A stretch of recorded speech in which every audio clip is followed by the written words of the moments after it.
Hello, New Prospect. Welcome to RTB 2021 for May the 28th, 2021. Almost done with the month of May, amazingly. So we've got five texts today. We've got Deuteronomy chapter 1, so entering into a wonderful book of Deuteronomy, challenging book of Deuteronomy. Then we have Psalm 81 and 82. So we got two Psalms today, as we've had several times in the past few weeks. Then we have Isaiah 29 and then 3rd John, the book of 3rd John. So let's dive right in, and we'll start with the book of Deuteronomy. So the book of Deuteronomy is just an amazing book, and yet is very much misunderstood, I think. So it's a book that most people see as just again a bunch of laws. In fact, even the name Deuteronomy means second law or second giving of the law, but that's really not what the book of Deuteronomy is. The way to look at the book of Deuteronomy is that this is Moses's last words to the Israelites. So this is his opportunity as the leader of Israel, as the mediator of God's covenant, as as almost a kingly and a priestly and a prophetic figure of Israel, to set his house in order before the Israelites go into the promised land, of course, without him. So these are his last words, and that adds a sense of, I think, pathos or passion, urgency, even to these texts. So as you read through the book of Deuteronomy, don't just read it in this kind of sterile way, but read it through that mindset that this is the last opportunity that Moses has to address his people. And so to see if you can get a sense of that urgency as you read through it. The other thing that is a key to understanding the book of Deuteronomy is its nature as a covenant document.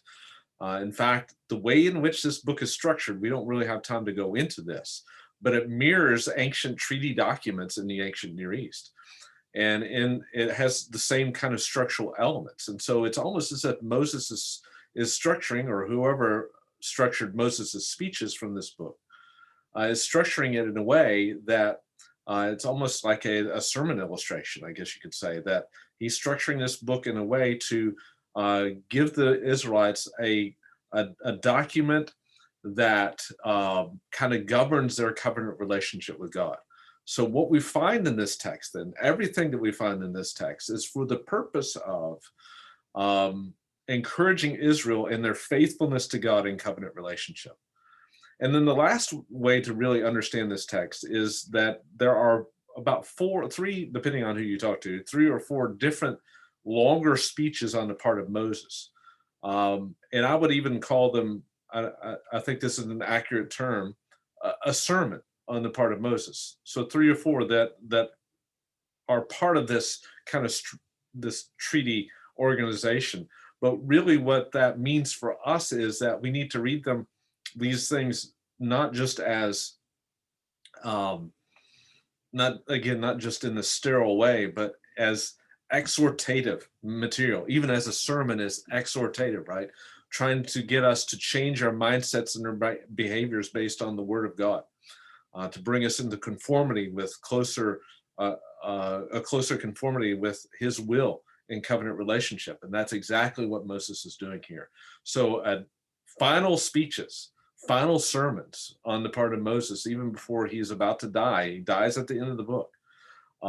Even as the Israelites are about to go into the promised land, his last opportunity to set his house in order by giving these final speeches, and by structuring them in this treaty structure.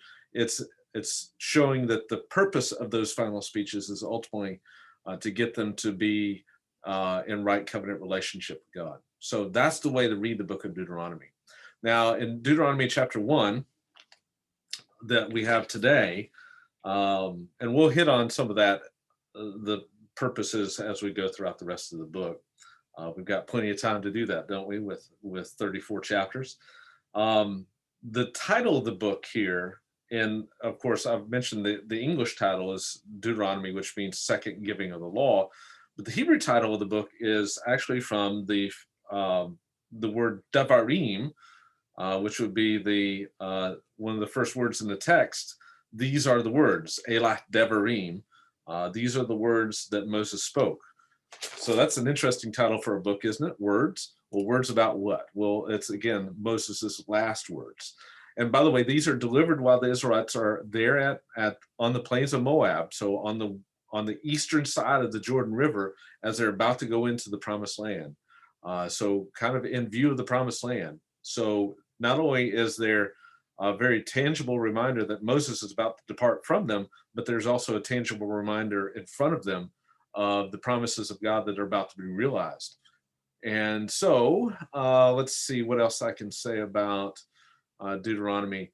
So what we find in chapter 1, besides you know these words of Moses, in chapter 1, 1 through 5, you kind of have just basically an introduction to the book, kind of providing the setting of it. But in verse 6, we have starting Moses's first speech, and he's relaying God's words here, and then really this speech goes all the way to the end of chapter 3, and it's relating some of the history of the relationship between God and his people. And this is important in any covenant relationship, that the relationship history is detailed and kept in front of the people, particularly the failings of the people in that covenant relationship, in what they experienced in the wilderness wanderings. And we have some of that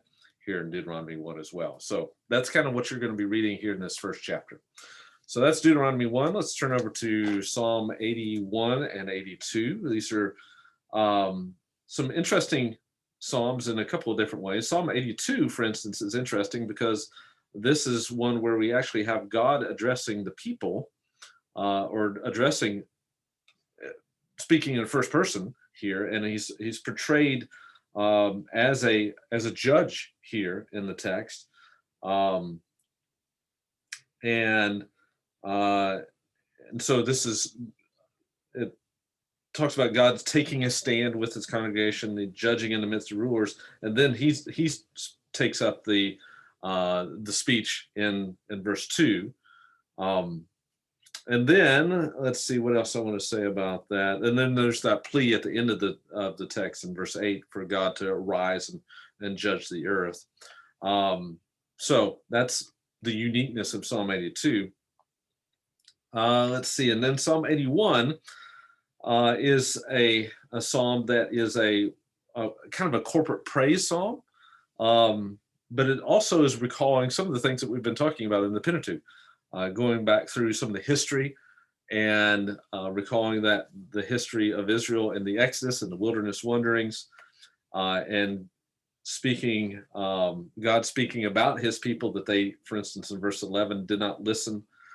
I wanted to draw your attention to verses 11 and through 13, because again, this is talking about Israel in the wilderness, but it also, when we were going through the book of Numbers, we talked about how it was reflective of some of human tendencies. And this is talking about God's people in the Exodus. And he says, my people did not listen to my voice and Israel did not obey me.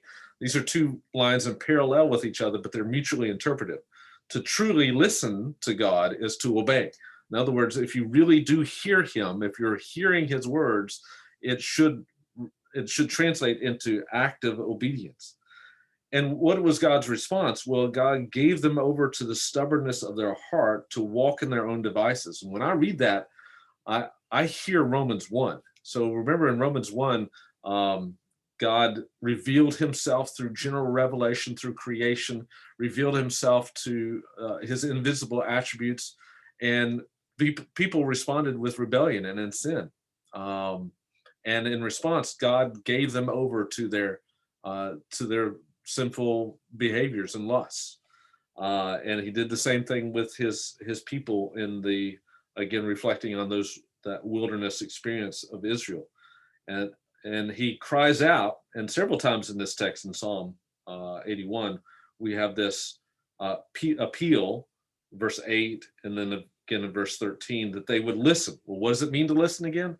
Not just that they would just hear it, but that they would hear it and obey it.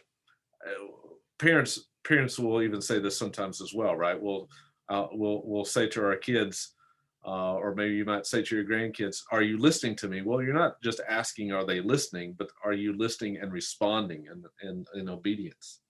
And so this is a test of true hearing, is whether you hear and respond. So that's Psalm 81 and 82, and that brings us to Isaiah 29. So Isaiah 29 is a text that is a warning, kind of a poetic lament of the siege of Jerusalem, um, and a warning against ultimately against the disobedience of Israel that we saw in chapter 28. So remember that chapter 28 through 35 is another section of the book of Isaiah. We have all these woe oracles, and this one starts with a woe oracle as well. The reference here to Ariel is not a reference to a Disney character. This is a reference to Jerusalem. The name here is literally the Lion of God, so it's a kind of a poetic reference to Jerusalem. Kind of an unusual usage, but it's a reference to that city. And ultimately, they're going to experience, the city is experiencing a judgment in the form of a siege that we read about in verses 1 through 4. And this, of course, is getting back to that original historical context of what they're going to experience as a judgment of God from these foreign powers. Now, intermixed in here are some signs of hope. So, for instance, verse 5, the multitude of your enemies will become like fine dust, and it will happen instantly. So God will ultimately hold these to account. But what strikes me about this text is we have, well, two texts jump out to me. Verse 13 and verse 16. Verse 13, we have a text that Jesus actually quotes in the book of Matthew and Mark, which is talking about how the people honor God with their lips, but their hearts are far from it. So it doesn't matter what you say if your hearts are far from God. And of course, Jesus uses this to apply to the religious leaders of his day. But this is a warning for us as well. But what really struck me about this was not just the necessity of heart obedience, of that true depth of obedience and that true depth of affection and loyalty to God, which is characteristic of covenant relationship. But the nature of the disobedience here is what struck me. Look at what it says in verse 13. This people draw near to me with their words. They honor me with their lip service, but they remove their hearts far from me. Notice it doesn't say their hearts are far from me. No, it says they remove their hearts far from me. This is an active disobedience. This is an active choice that the people have made in Isaiah's day. And this shows the nature of true of disobedience even today, I think. And then in verse 16 is one of the stronger statements of the sovereignty of God in the scriptures, talking about the potter and the clay. And this is a picture of God, of course, as the potter, and his creation as the clay, and he has sovereignty over this. And Paul draws on this in the book of Romans in chapter 9, famously, in chapter 9, verses 19 through 21. And that brings us to the book of 3rd John. And this is a book that obviously a letter, not a book, a letter that's fairly short.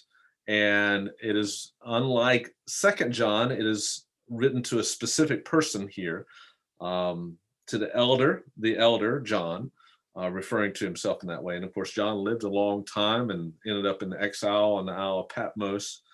And he writes to this man named Gaius, whom I love in truth. And then what does he say to Gaius? He encourages him to support those who are spreading the gospel in a missional way, especially when strangers. Um, so as they are moving along, to support them, strengthening them, and sending them on their way.